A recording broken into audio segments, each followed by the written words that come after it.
प्यारे भाइयों और बहनों, अभी जो हमने वचन पढ़ा है पर इसमें से मैं एक विषय लेना चाहता हूं। हमें नया जन्म लेना क्यों जरूरी है? हमें नया जन्म लेना क्यों जरूरी है?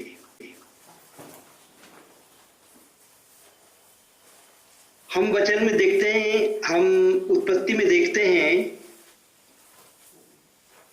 कि परमेश्वर ने कहा, आओ हम मनुष्य को अपने स्वरूप के अनुसार अपनी समानता में बनाएं। ये उत्पत्ति 1:26 में हम देखेंगे। उत्पत्ति 1:26 में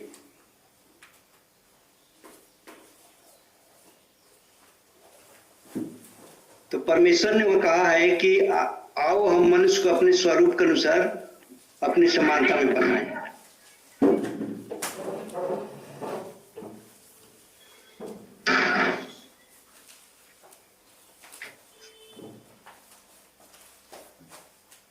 और परमेश्वर ने जो कहा वैसा ही उसने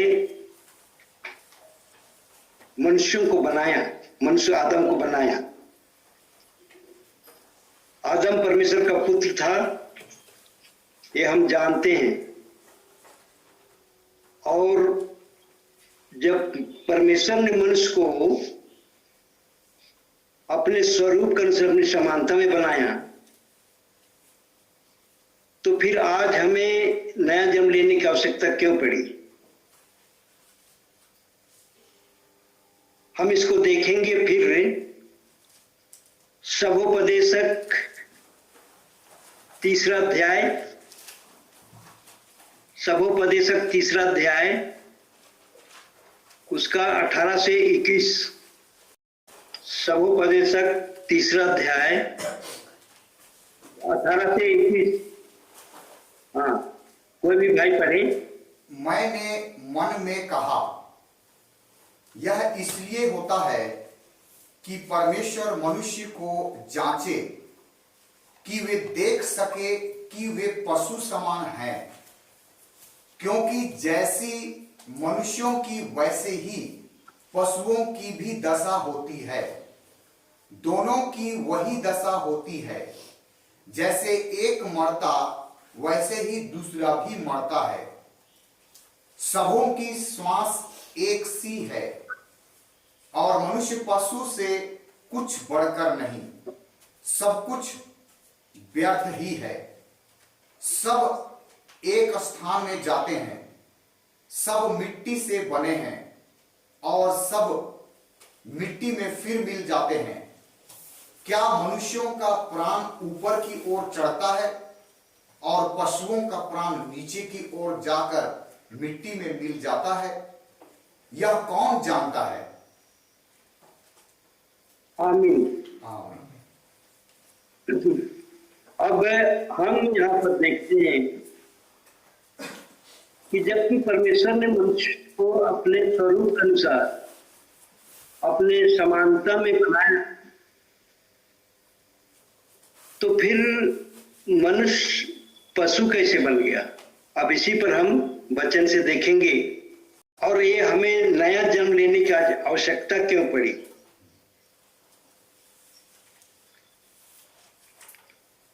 तो हम इसको फिर एक वचन देखेंगे, उत्पत्ति में से देखेंगे 3 अध्याय।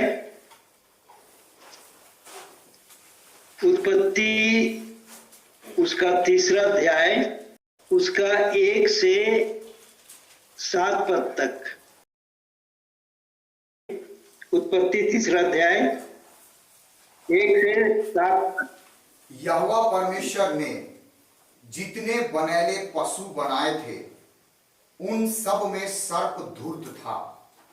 उसने स्त्री से कहा, क्या सच है कि परमेश्वर ने कहा, तुम इस वाटिका के किसी वृक्ष का फल ना खाना?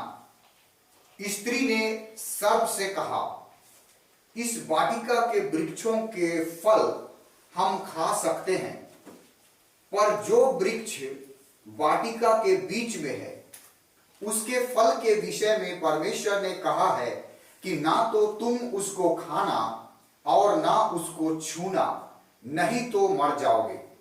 तब सर्प ने स्त्री से कहा, तुम निश्चय ना मरोगे, वरन परमेश्वर आप जानता है कि जिस दिन तुम उसका फल खाओगे उसी दिन तुम्हारी आंखें खुल जाएंगी और तुम भले बुरे का ज्ञान पाकर परमेश्वर के तुल्य हो जाओगे। अतः जब स्त्री ने देखा कि उस वृक्ष का फल खाने के लिए अच्छा और देखने में मन भाव और बुद्धि देने के लिए चाहने योग्य भी है, तब उसने उसमें से तोड़कर खाया और अपने पति को भी दिया और उसने भी खाया। तब उन दोनों की आंखें खुल गई और उनको मालूम हुआ कि वे नंगे हैं, इसलिए उन्होंने अंजीर के पत्ते जोड़ जोड़कर लंगोट बना लिए। आमीन। आमीन।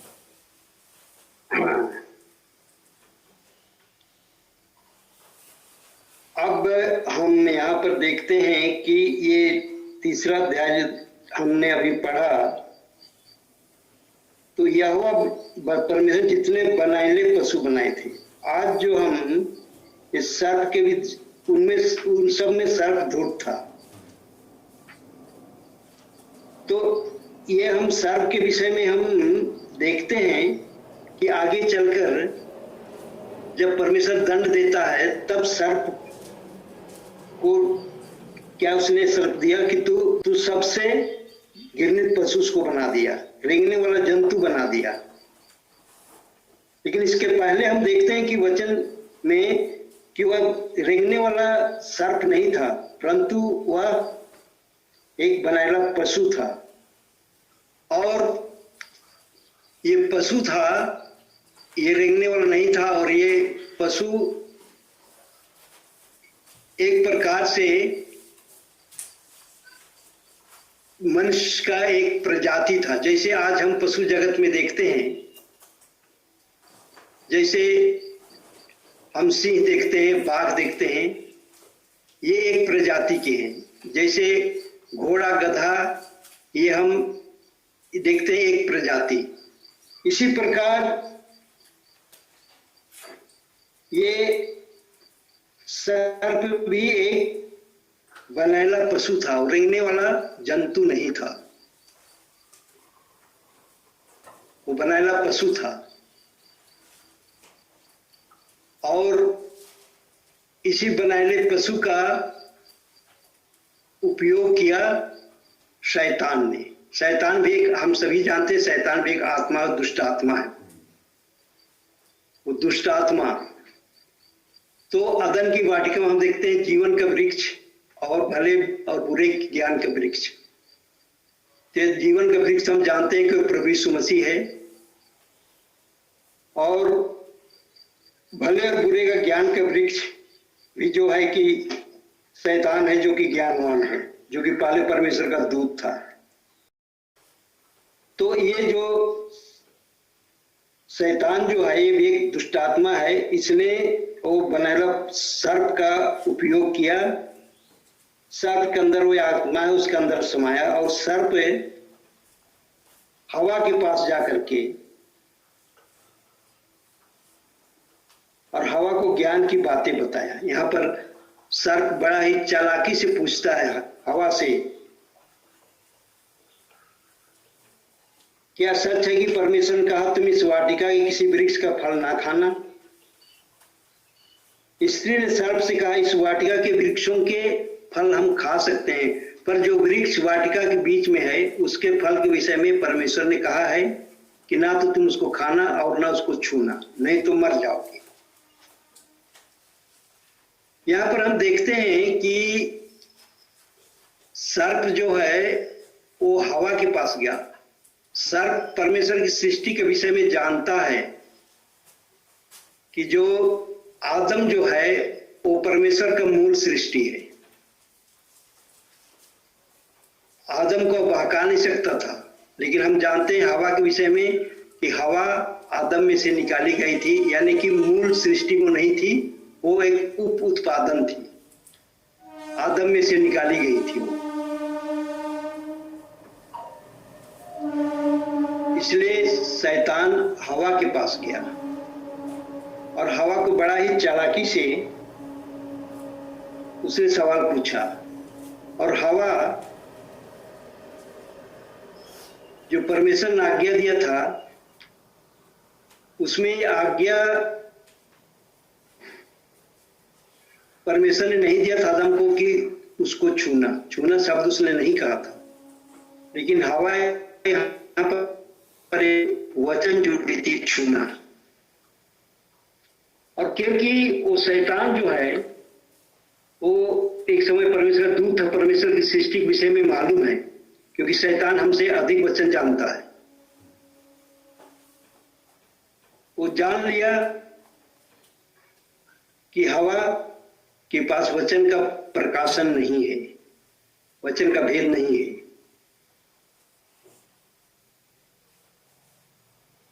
और आज ये जो फल खाने के विषय में आज मसीह जगत बड़ा कंफ्यूजन में पड़ा हुआ है। ये फल खाने के विषय में लोग नहीं जानते कि कौन सा फल था, लेकिन ये फल जो है, जो आम फल जो हम समझते हैं कि जो परमेश्वर हमें खाने के लिए दिया है, वो फल नहीं था। परंतु यहाँ पर वचन जो है भेद में लिखा गया है। ये छायावादी शब्द है, यहाँ पर छिपा हुआ है। परंतु ये परमेश्वर का धन्यवाद हो कि परमेश्वर ने हम पर उन बातों को प्रकट किया, लेकिन आज तक ये मसीह जगत इस फल के विषय में असमंजस में पड़ा है। वो समझते हैं कि जो भले बुरे ज्ञान का वृक्ष का फल था, ऐसा संसार में कोई भी फल नहीं है जिसको खाने से मनुष्य का ज्ञान खुल जाए।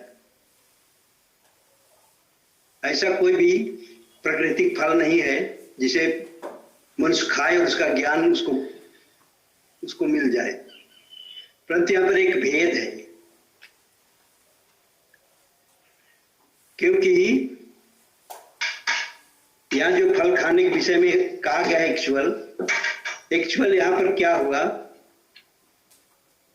कि यहाँ पर हवा के साथ व्यभिचार हुआ और ये सर्प के द्वारा शैतान से व्यभिचार किया, और ये व्यभिचार से जब जो व्यभिचार, तो जिस चीज के लिए मना किया था परमेश्वर ने, वो चीज उसका जो स्वाद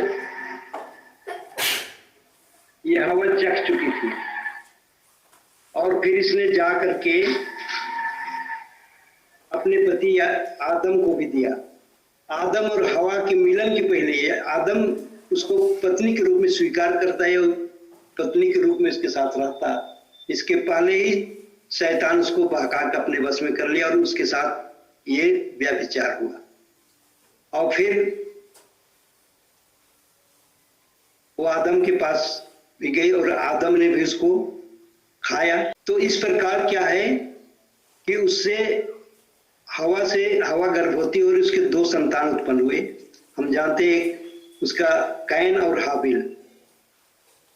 तो आज तक मसीह जगत ये कैन को समझता है कि आदम का ही पुत्र था, लेकिन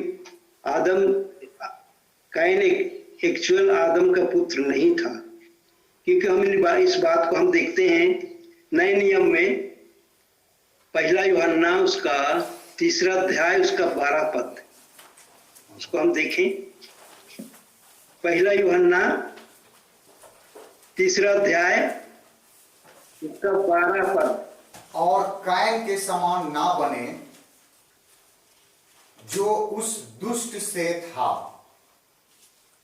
और जिसने अपने भाई को घात किया। और उसे किस कारण घात किया? इस कारण कि उसके काम बुरे थे और उसके भाई के काम धर्म के थे। यहाँ पर कैन को कहा गया है उस दुष्ट से था, आदम को कहीं पर दुष्ट नहीं कहा गया है। आदम दुष्ट नहीं था, आदम परमेश्वर का पुत्र था। और ये कैन को यहां पर लिखा गया है दुष्ट, क्योंकि दुष्ट यानी शैतान। तो एक्चुअल जो है कैन आदम का पुत्र नहीं था, आदम का पुत्र हाबिल था। और यहीं पर हो जाता है संक्रमण, और यही आज जो गड़बड़ी है यहीं से आरंभ होता है आदम की वाटिका से। और ये गड़बड़ी जो है हवा के द्वारा आया है। यहाँ पर हाइब्रिड, दोगलापन। और यहीं पर दो तरह की संतान हो गई, क्योंकि उत्पत्ति में हम जानते हैं कि आदम की वंशावली अलग है और कैन की वंशावली अलग है। यदि वह आदम का पुत्र होता तो वंशावली में कैन का नाम नहीं छूटता, परंतु वह आदम का पुत्र था ही नहीं, इसीलिए वंशावली में भी अलग अलग वंशावली है। आदम की वंशावली अलग है और कैन की वंशावली अलग है। और यहीं पर क्या हुआ कि मनुष्यों के अंदर क्या है, पशु का लहू आ गया और हम पशु समान हो गए। ये जो बनेला पशु था, सर्प जो बनेला पशु था, वो पशु मनुष्यों के अंदर आ गया। और हम इसी को सब उपदेशक में हमने देखा है कि हम पशु समान हैं। और इसीलिए पशु का लहू जब मनुष्य में आ गया तो हम पशु का लहू लेकर के हम परमेश्वर के पास नहीं पहुंच सकते।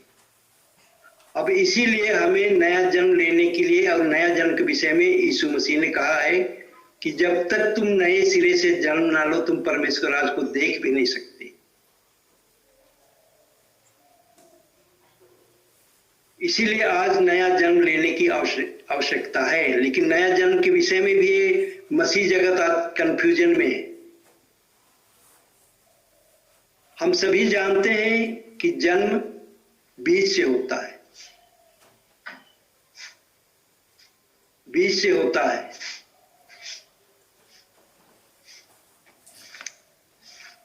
और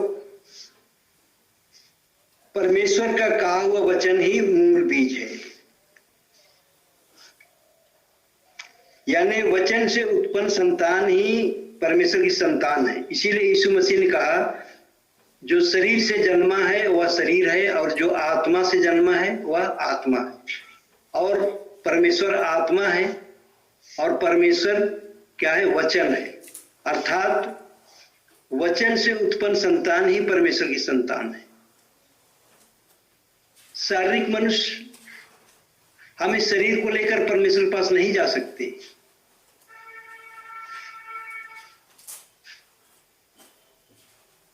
ये शरीर इस पृथ्वी पर ही रह जाएगा। इसीलिए हमें आत्मा से जन्म लेना अवश्य है, क्योंकि हम मनुष्यों के अंदर क्या है, पशु का लहू है। और इसलिए हमें नया जन्म लेना अवश्य है। और जन्म हम जानते हैं कि जन्म बीज से होता है और परमेश्वर का कहा हुआ वचन ही मूल बीज है। और इसे परमेश्वर से इसीलिए कहा, परमेश्वर ने जो शरीर से जन्मा है वह शरीर है, जो आत्मा से जन्मा है वह आत्मा है। और परमेश्वर का वचन ही आत्मा है और जीवन है, हम ये जानते हैं। अर्थात वचन से उत्पन्न संतान ही परमेश्वर की संतान है। इसीलिए यीशु मसीह ने ये नया जन्म का जिक्र किया।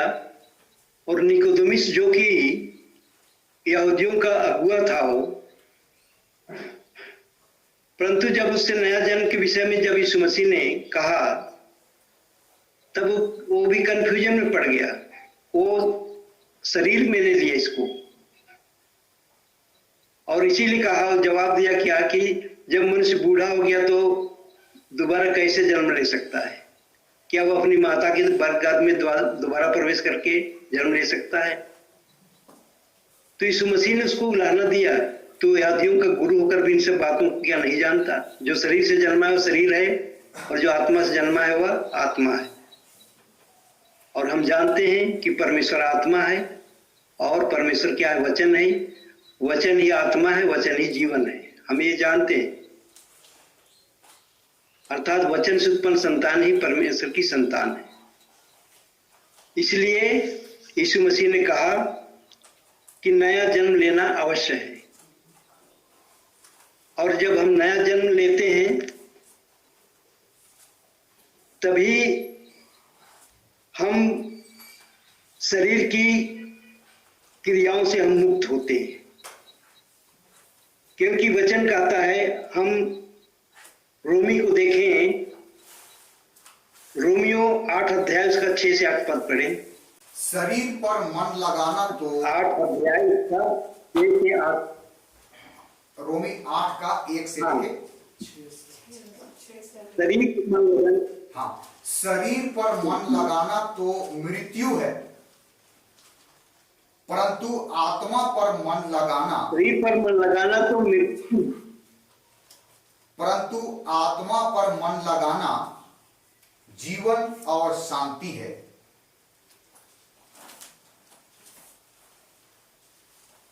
क्योंकि शरीर पर मन लगाना तो परमेश्वर से बैर रखना है,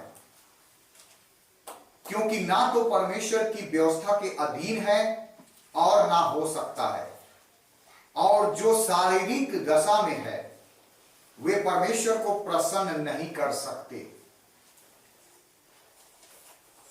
हाँ, तो यहाँ पर हम देखते हैं कि शरीर पर मन लगाना तो क्या है? मृत्यु है, परंतु आत्मा पर मन लगाना जीवन और शांति है। यानी आत्मा क्या है? वचन ही आत्मा है, वचन ही जीवन है।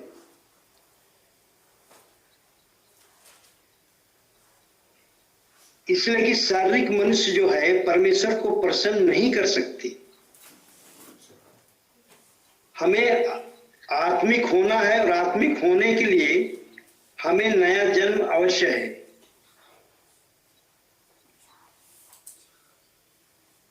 जब हम हमारा, और ये आत्मा से जन्म हमारा कब होता है, इसका एक प्रोसेस है, परमेश्वर ठहराया है। सबसे पहला प्रोसेस है ये बपतिस्मा। हम जब अपने पापों को मान लेते हैं और पाप मोचन के लिए जब हम बपतिस्मा ले लेते हैं, तब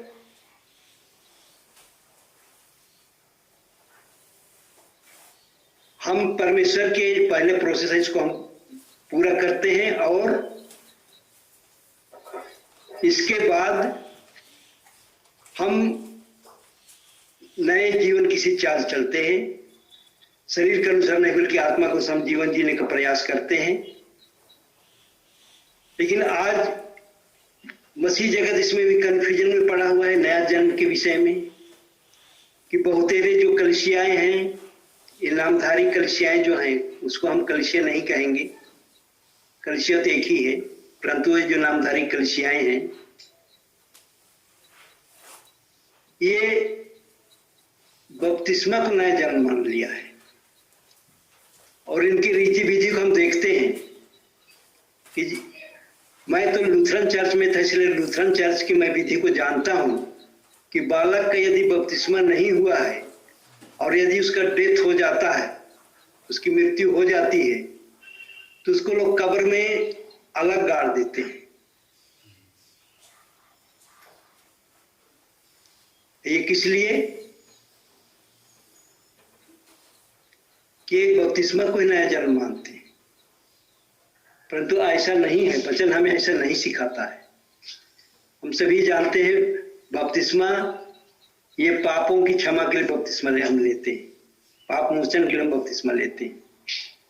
परंतु नया जन्म बीज से होता है, और वचन ही बीज है, यानी वचन से उत्पन्न संतान ही परमेश्वर की संतान है। तो इस राज तक आज भी ये मसीह जगत भ्रम में पड़ा हुआ है।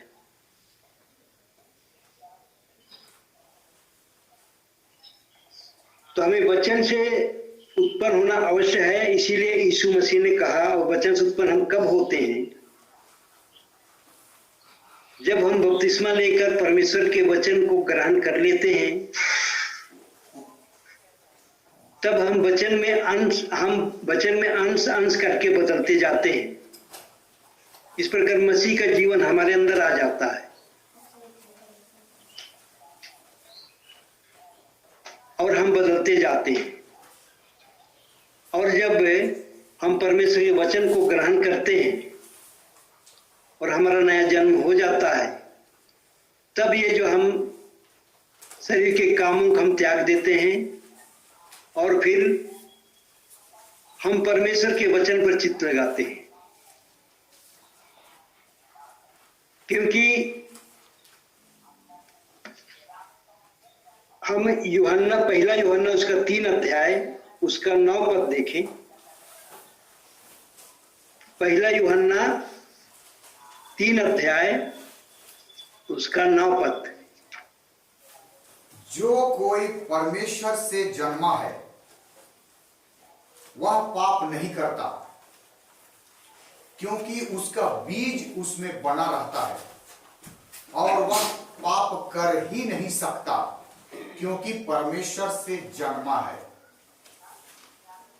हाँ, यहाँ पर हम देखते हैं कि पहला यूहन्ना उसका 3 अध्याय, और अभी जो हमने पढ़ा 3 अध्याय उसका 9वां पद में,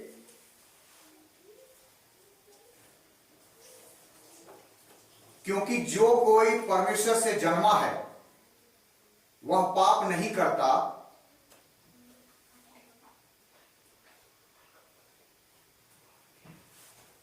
क्योंकि उसका बीज उसमें बना रहता है। बीज क्या है? उसका बीज उसका वचन है। वह पाप का यहाँ वचन करता है कि जो कोई परमेश्वर से जन्मा है वह पाप नहीं करता, क्योंकि उसका बीज उसमें बना रहता है और वह पाप कर ही नहीं सकता, क्योंकि परमेश्वर से जन्मा है। जब हम नया जन्म पा लेते हैं, हम नया जन्म पा लेते हैं, तब हमारे अंदर से जितने पाप बुराई है सब वो निकल जाता है और हम पाप नहीं करते हैं। हम पाप कर ही नहीं सकते। पाप क्या है? पाप वचन पर अविश्वास करना ही पाप है। जो हम नया जन्म जब पा लेते हैं, वचन से जब हम उत्पन्न हो जाते हैं, तो हम वचन पर अविश्वास,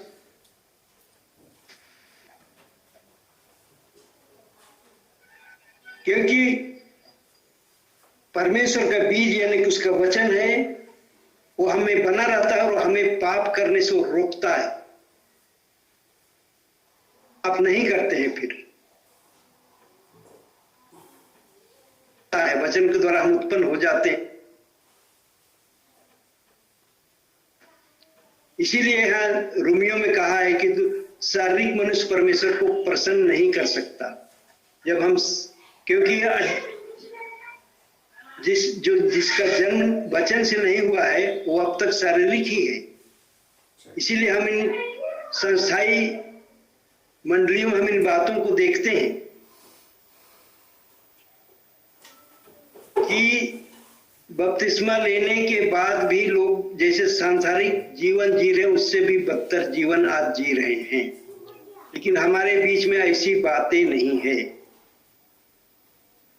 हम परमेश्वर के वचन का हम भय मानते हैं,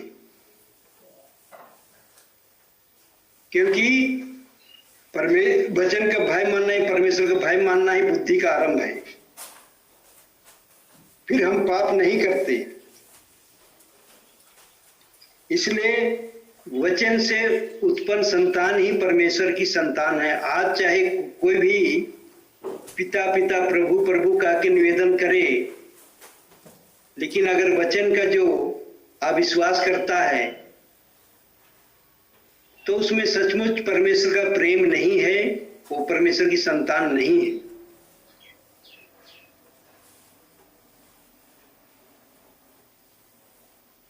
हालांकि आज जितना भी मसीह जगत है, सब यीशु मसीह की ही आराधना कर रहे हैं, यीशु मसीह को ही अपना प्रभु परमेश्वर मानते हैं। परंतु जब उनका वचन, जो कि स्वयं ही परमेश्वर वचन है, उसका वचन जब उनको बताया जाए तो वचन वो मानने को तैयार नहीं है। ये कैसे मसीही है? क्योंकि हम जानते हैं बाइबल की 7 विशेष बातों में कि परमेश्वर और वचन एक ही है, उसको वो अलग नहीं किया जा सकता है। और जब आप कहते हैं कि हम परमेश्वर की आराधना कर रहे हैं और प्रभु यीशु मसीह हमारा प्रभु परमेश्वर है और वो वचन से इनकार करते हो, तो ये कैसा विश्वास है? ये कैसी आराधना है जो कि आज रीति विधि को घुसा दिए हैं और बड़े चाव से रीति विधियों को मान रहे हैं, लेकिन परमेश्वर के वचन अगर उनको बताया जाए तो लोग उससे मुंह फेर लेते हैं, सुनकर भी अनसुनी कर देते हैं। तो आज मसीह जगत भ्रम में पड़ा हुआ है, क्योंकि नया जन्म नहीं का मतलब वो नहीं समझता, बपतिस्मा का अर्थ नहीं समझता। बपतिस्मा क्या है? बस अपना रीति विधि बनाकर रीति विधि के अनुसार चल रहे हैं। और जो पशु कहा गया है, पशु का लहू उसमें उनमें वर्तमान है,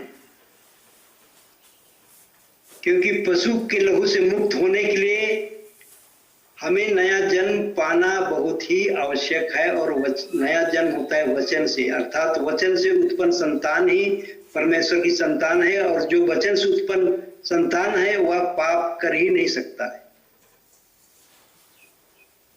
यानी वचन पर वह विश्वास कर नहीं सकता है। और जब हम नया जन्म जब हम पा लेते हैं, नया जन्म हमारा हो जाता है, तभी हम सिद्ध बनते, सिद्धता की ओर आगे बढ़ते हैं। हम बिना नया जन्म पाए हुए हम सिद्धता हासिल नहीं कर सकते। ये जो एक सिद्ध मनुष्य का डील डौल जो है, हम दूसरा पत्रस उसका पहला अध्याय में देखें।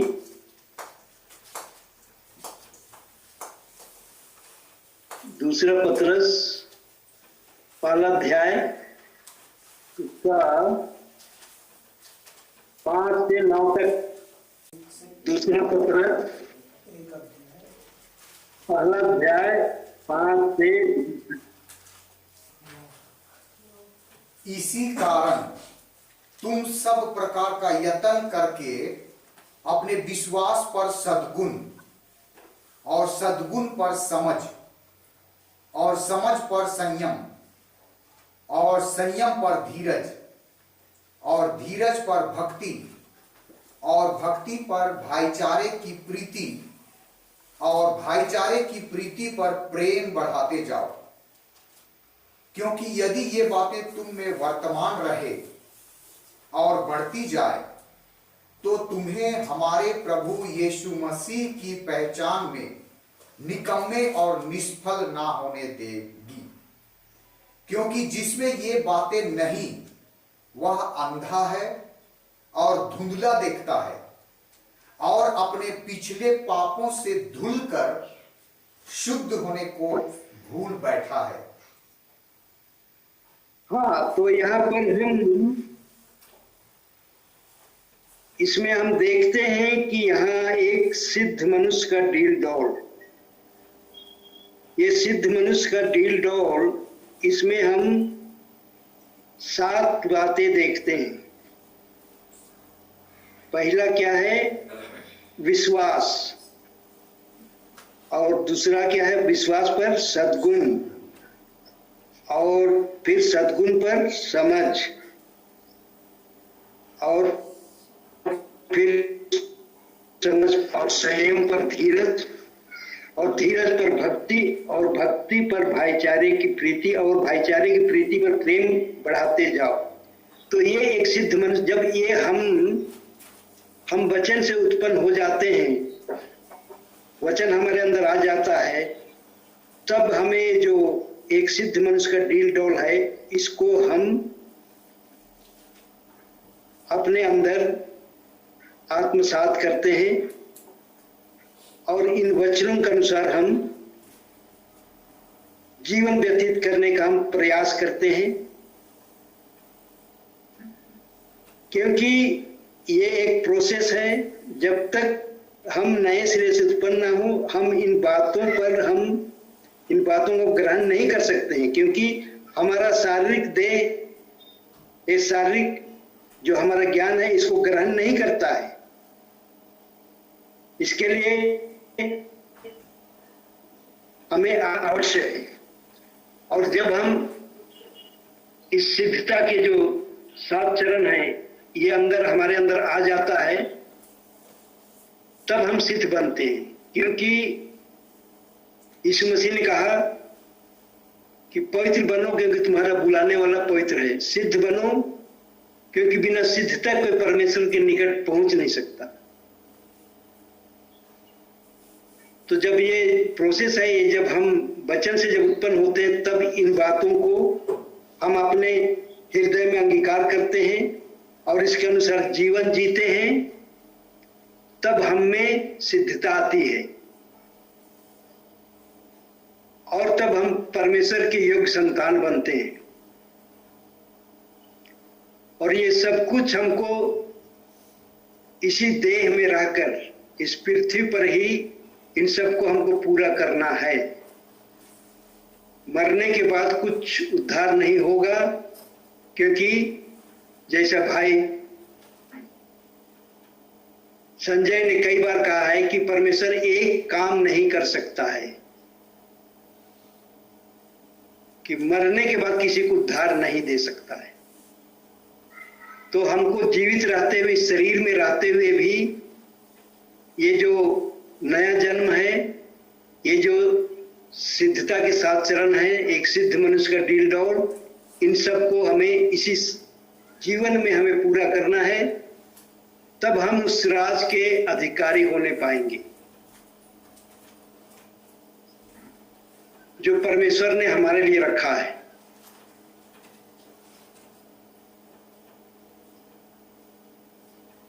इसलिए आज हमें इन परमेश्वर के वचन पर चित्त लगाने की आवश्यकता है।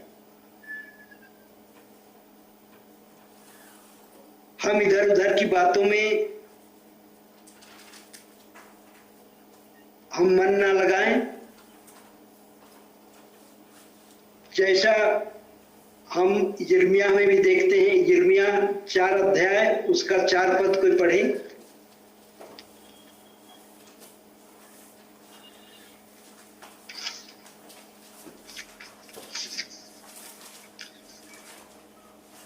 हे यहूदा, यिर्मयाह 4 अध्याय उसका 4 पद।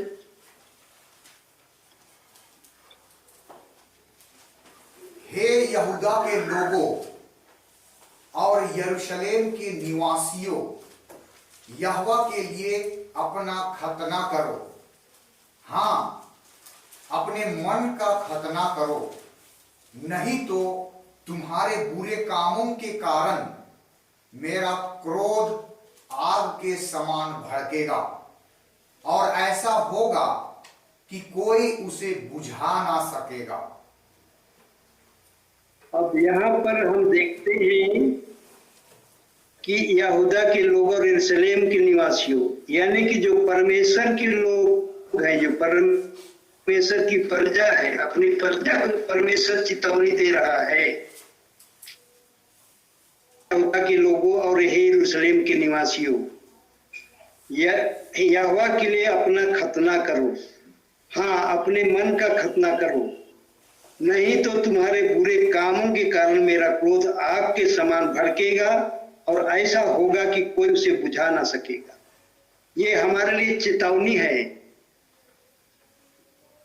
मन का खतना करो, ये शारीरिक खतना नहीं है, मन का खतना, क्योंकि हम जानते हैं, हमने वचन में पढ़ा है, इसको हम देखेंगे।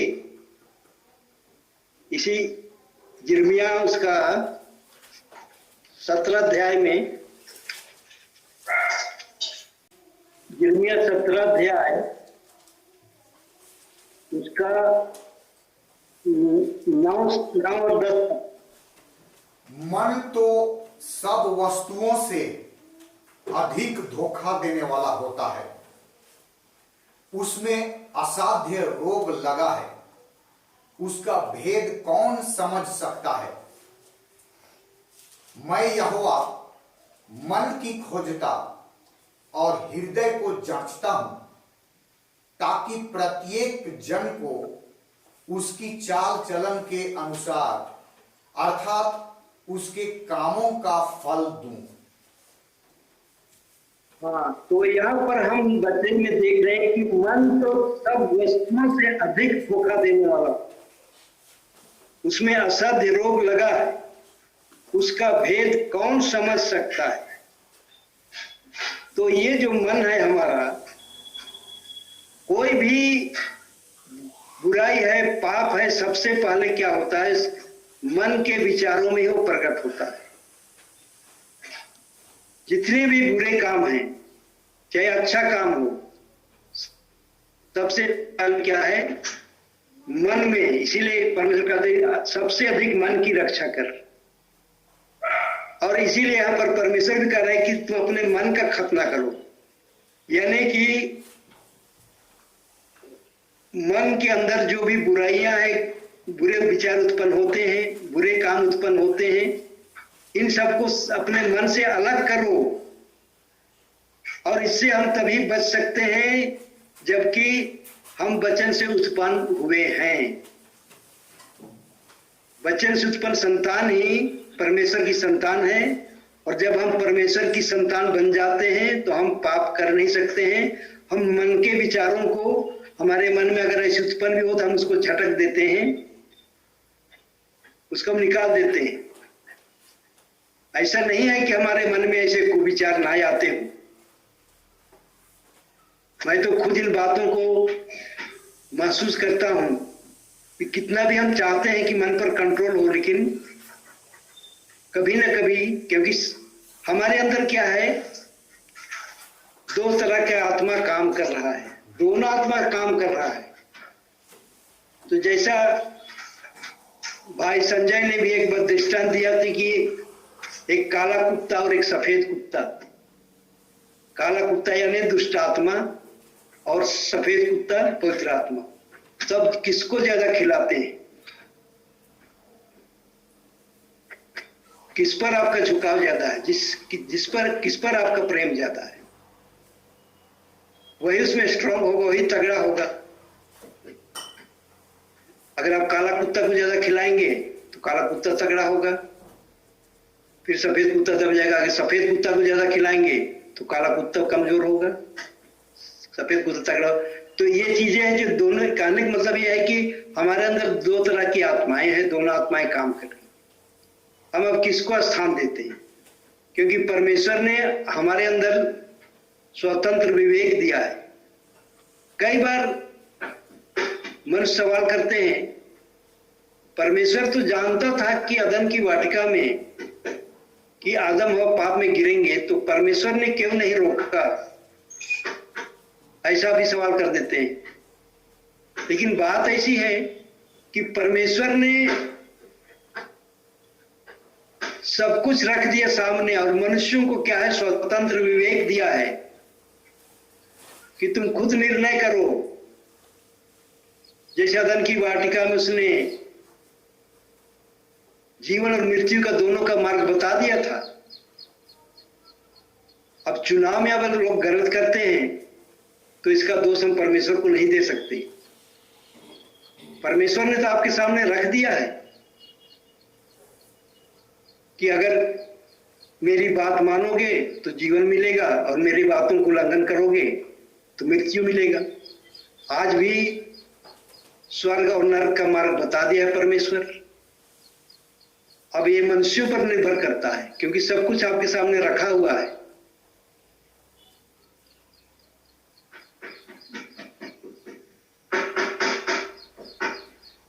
तो आज हमें निर्णय लेना है कि हम कैसा जीवन चाहते हैं। ये हमारे परमेश्वर ने हमारे सामने रख दिया है, सब कुछ खुलकर बता दिया है। अब ये हम मनुष्यों पर निर्भर करता है कि हम उसको किस तरह लेते हैं। और इसीलिए यहां चेतावनी दिया है कि तुम अपने मन का खतना करो बोला, यानी कि मन का खतना करो। क्यों बोला है? कि सबसे ज्यादा धोखा देने वाला मन ही होता है। इसलिए मन का खतना करो। मन सबसे ज्यादा नियंत्रण रखने की आवश्यकता है। हमें मन पर ही सबसे ज्यादा नियंत्रण रखने की आवश्यकता है। और आज बहुत सारे इस धरती पर प्रचारक, उपदेशक, विद्वान लोग खड़े हो गए हैं, परंतु हम देखते हैं कि वे उनके सामने हम कुछ भी नहीं है। बहुत ज्ञानवान लोग हैं, जैसे जो संस्थाई कल से, जैसे यीशु मसीह के समय में जैसे यहूदियों में बहुत विद्वान लोग थे, शास्त्री, फरीसी, याजक, महायाजक, जो कि शास्त्र के ज्ञाता लोग थे। लेकिन उन लोग यीशु मसीह को क्यों नहीं जान पाए? क्या पवित्र शास्त्र में यीशु मसीह के विषय में पुराना नियम लिखा हुआ नहीं था? आज भी ठीक ऐसी स्थिति है। आज जो बड़े बड़े ओहदेदार हैं, जो संस्था की, जो सेम वही जो यीशु मसीह के समय में थी, वही बातें आज भी है। ये जो पोप, कार्डिनल, बिशप, पादरी, प्रचार्य, ये जो हैं अगुवे हैं, ये उस समय के शास्त्री, फरीसी, याजकों की तरह हैं। इनके विषय में हम बहुत सारे वचनों में हम देखते हैं कि परमेश्वर ने सबसे ज्यादा इन्हीं को लताड़ा है। ये आज वचन को जो है उलट पलट करके लोगों को सिखा रहे हैं। जो वचन नहीं है उनको मानने के लिए तो बड़ी दृढ़ता से लोग स्थिर हैं, लेकिन जो वचन है उसके विषय में बिल्कुल ये लोग अज्ञानी हैं। अब हम इसी को यिर्मयाह में ही देखेंगे।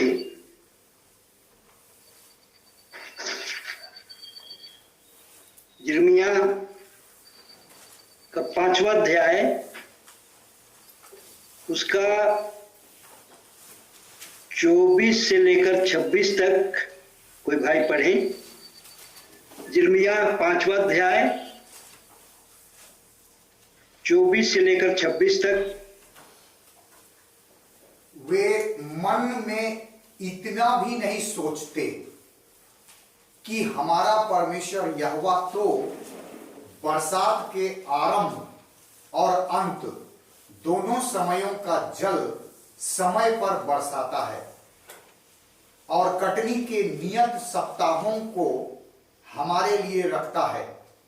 इसलिए हम उसका भय माने, परंतु तुम्हारे अधर्म के कामों ही के कारण वे रुक गए और तुम्हारे पापों ही के कारण तुम्हारी भलाई नहीं होती।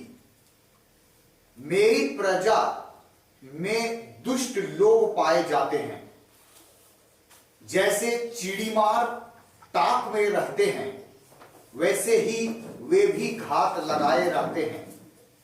वे फंदा लगाकर मनुष्यों को अपने वश में कर लेते हैं। जैसा पिंजड़ा चिड़ियों से भरा होता है वैसे ही उनके घर छल से भरे रहते हैं। इसी प्रकार वे बढ़ गए और धनी हो गए, वे मोटे और चिकने हो गए। बुरे कामों में वे सीमा को पार कर गए। वे न्याय, विशेष करके अनाथों का न्याय नहीं चुकाते, इससे उनका काम सफल नहीं होता। वे कंगालों का हक भी नहीं दिलाते। इसलिए यहोवा की यह वाणी है, क्या मैं इन बातों का दंड ना दूं? क्या मैं ऐसी जाति से पलटा ना लूं? हाँ, अब इन बच्चों को हम क्या आज नहीं देख पा रहे, क्योंकि परमेश्वर स्वयं कह रहा है कि मेरी प्रजा में दुष्ट लोग पाए जाते हैं।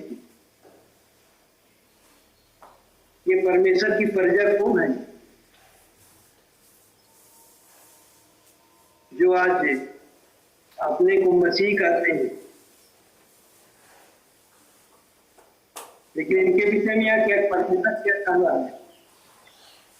मेरी प्रजा में दुष्ट लोग पाए जाते हैं। जैसे चिड़ी मार ताश में रहते हैं, वैसे ही वे भी घात लगाए जाते हैं। वे फंदा लगा कर मनुष्य को में कर लेते हैं। चिड़ी मार क्या करता है? जब फंदा होता है तो फंदा में क्या करता है? चारा डालता है, प्रलोभन देता है, ताकि चिड़िया उसमें जाके फंस जाए। आज भी हमारे बीच में ऐसे ही कई उभर के सामने आ रहे हैं। हम इन बातों को देख चुके हैं तो देख रहे हैं कि कैसे लोग कलीसिया में आकर के और अपने लल्लो पत्तो बातों से अपने वश में कर लेते हैं। वो चारा डालते हैं, जैसा चिड़ी मार चारा डालता है वैसे ये लोग भी चारा डालते हैं, और ये भी सोचते हैं कि हम परमेश्वर की सेवकाई कर लेंगे। लेकिन बात ऐसी है, देखिए कई बातें जो है वो वचन से कहेंगे, वो लोग वचन ही प्रचार करेंगे, परंतु क्या करेंगे? वो वचन में कहीं ना कहीं मिलावट। शैतान का यही युक्ति होता है। शैतान ऐसा नहीं है कि परमेश्वर के वचन का इनकार करता है। हमने देखा कि शैतान जब यीशु मसीह से जब परीक्षा किया तब शैतान ने भी वचन ही कहा था, लेकिन क्या यीशु मसीह ने जैसा शैतान कहा तो वैसा ही किया क्या?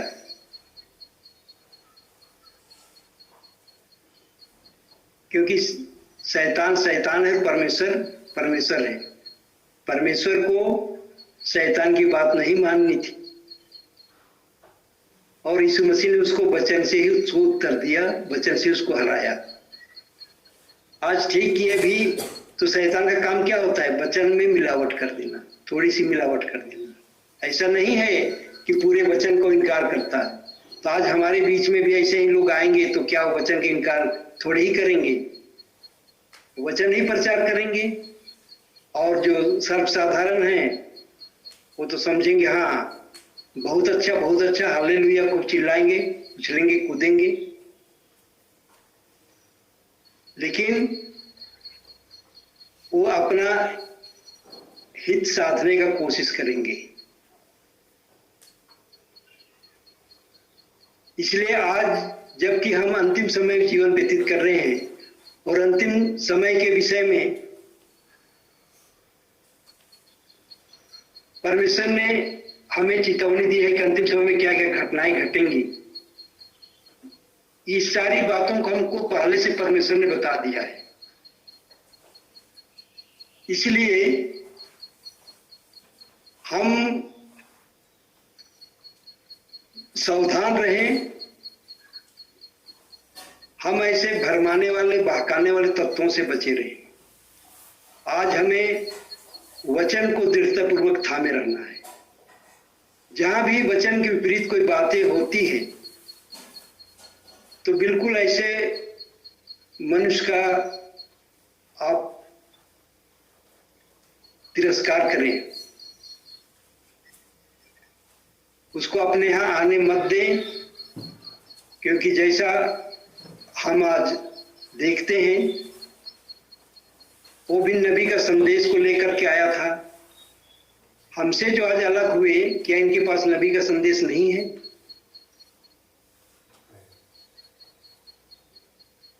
ये जो कोलमैन, आठवां दूत, इनके पास भी नबी का संदेश है। आज हम देखते हैं कि 3 नामधारी कलीसियाएं हैं। क्या सबके पास अलग अलग बाइबल है? नहीं, एक ही बाइबल है। तो एक ही बाइबल से इतने टुकड़े क्यों हो गए? सब नबी का संदेश लेकर के ही इकट्ठे हुए थे और हमारी झुंड में सब थे।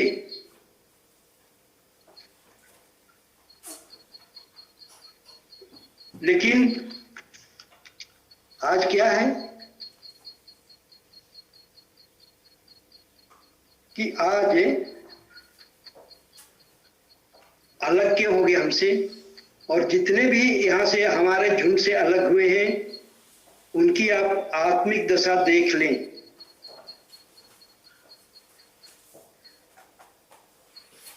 वो आत्मिक दृष्टि से, अगर वो भौतिक दृष्टि से कितना भी ऊंचा उठे हो, कुछ भी करे किए, लेकिन आत्मिक दृष्टि से सब गिरे हैं नीचे।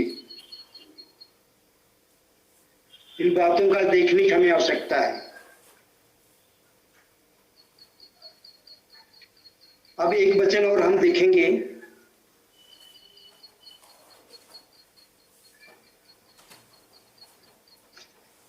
यिर्मयाह 5 अध्याय उसका 7 पद। यिर्मयाह 5 अध्याय 7 पद। मैं कैसे तेरा पाप क्षमा करूं? तेरे लड़कों ने मुझको छोड़कर उनकी शपथ खाई है जो परमेश्वर नहीं है। जब मैंने उनका पेट भर दिया तब उन्होंने व्यभिचार किया और वेश्याओं के घरों में भीड़ की भीड़ जाते थे।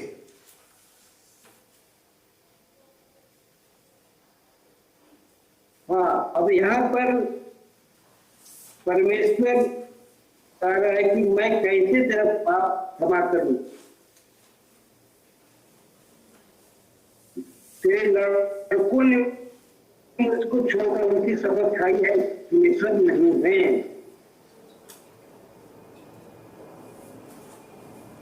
ये जब मैंने उनका पेट भर दिया तब उन्होंने व्यभिचार किया और भीड़ जाते थे। ये वेश्याएं कौन है? हम जानते हैं वेश्याएं पवित्र शास्त्र में किसके लिए उपयोग किया गया है। ये नामधारी कलीसियाएं हैं। नामधारी जो कलीसियाएं हैं, इन्हीं के विषय में यहाँ पर परमेश्वर कह रहा है कि वहां भीड़ के भीड़, सबसे बड़ा भीड़ जो सबसे बड़ी वेश्या है कैथोलिक, सबसे बड़ा भीड़ उन्हीं के पास है।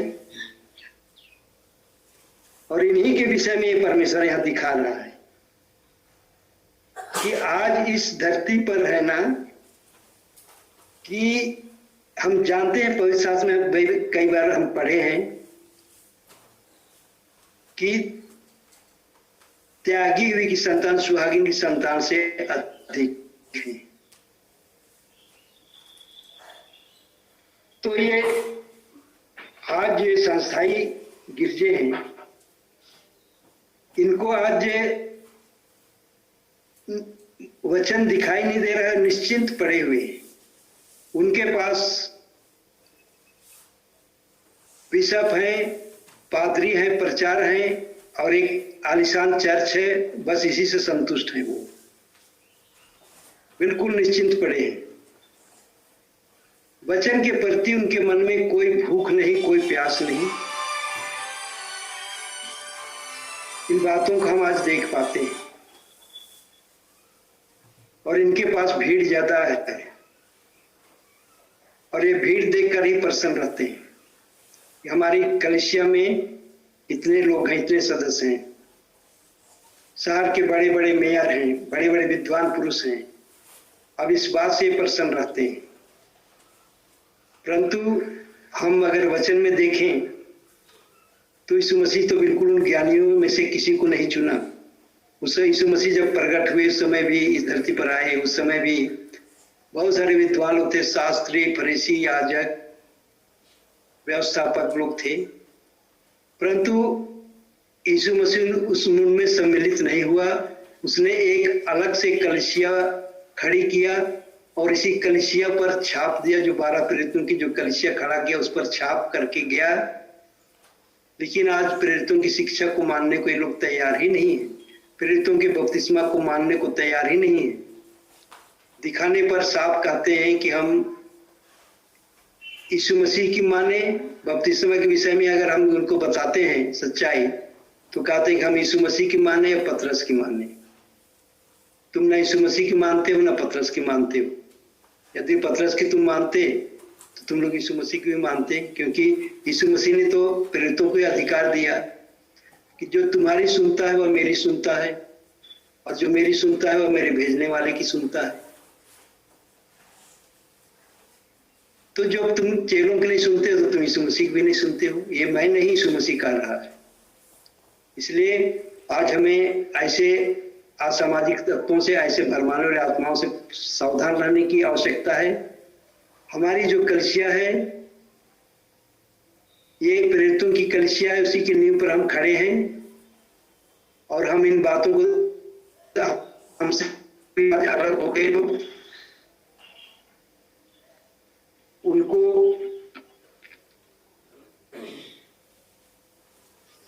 उनकी हालत हम आज देख पाते हैं। इसलिए हम सावधान रहें। हम इधर उधर की बातों में, इधर उधर के प्रचारक को समेटने का, बटोरने का ठीक है। जैसा नबी ने भी कहा है कि हम जब कोई चेरी या कोई ऐसा खाते हैं फ्रूट जिसमें बीज होता है तो क्या हम उसका बीज को भी निगल जाते हैं क्या? हम फल को खा लेते हैं, बीज को थूक देते हैं। तो उसी तरह हमें भी आज करने की आवश्यकता है। जो वचन है उसको हम ग्रहण करें, लेकिन जो वचन से मेल नहीं खाता है उन बातों को हम उसी समय छोड़ दें। यही हमारे लिए आज आवश्यक है, क्योंकि ऐसे तो बहुत सारे उपदेशक प्रचारक आएंगे, लेकिन जैसा हम आम खाओ गुठली फेंक दो, ऐसा ही है कि जो वचन है उसको हम खाएं, वचन है उसको हम ग्रहण करें, लेकिन बाकी जो बातें हैं हम उसको उसी समय त्याग दें। परमेश्वर अपने वचन पर आशीष दे